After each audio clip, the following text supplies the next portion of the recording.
చూడలేదు. అయితే ఆ విషయం కూడా వాళ్ళ దగ్గర మేము చెప్పాం. మేము వచ్చేస్తుంటే కొంతమంది మతోన్మాదులు మరి విశ్వ పరిషత్ హిందూ సంబంధించిన వాళ్ళు వచ్చి మమ్మల్ని అడ్డుకొని నన్ను తోసి పాస్టర్ గారికి కొంచెం చెయ్యి కూడా బాగోదు. అయినా వాళ్ళకి అనవసరం. కానీ మీరు ఎందుకు ఇక్కడ మత ప్రచారం చేస్తున్నారు, మీరు ఎందుకు మైకులు పట్టుకొని పడుతున్నారు? మైకులు పట్టుకోలేదండి, ఎవరిని మారమని చెప్పలేదండి.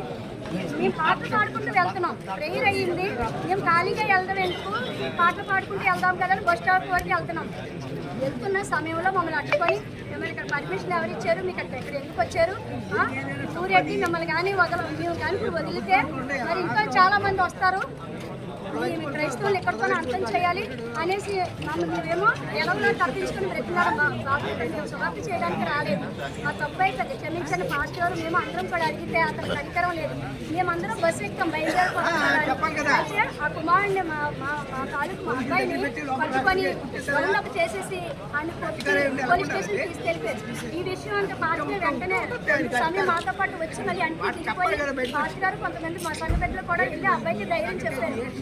అతను చాలా ఇబ్బంది పెట్టారు, ఎవరికి ఎలా పుట్టావు, చాలా వర్కర్ మాటలు అన్నీ ఆడారు. అయితే మేము అక్కడ రక్షణ చేయడానికి మరి వాళ్ళు మారమనడానికి మేము ఏమో అనలేదండి అని కూడా పాస్టర్ గారు సంధించి చెప్పారు.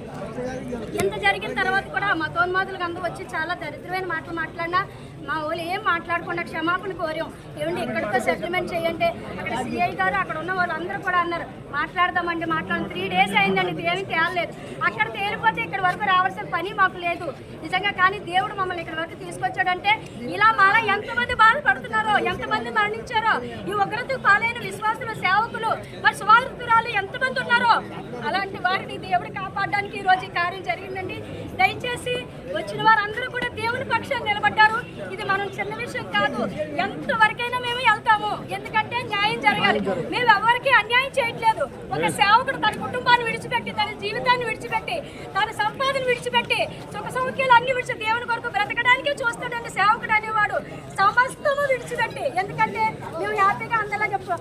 ఎవరిని విమర్శించడం కాదు, కానీ ఈ సేవకులందరూ కూడా నేను ఒకరి మేలు కోరుతారండి. వాళ్ళు సంఘంలో ఎవరికి బాగోపోయినా కూడా అయితేనండి ఇది ఒకటేనండి జరిగింది. అయితే అబ్బాయిని కొట్టారు, అతను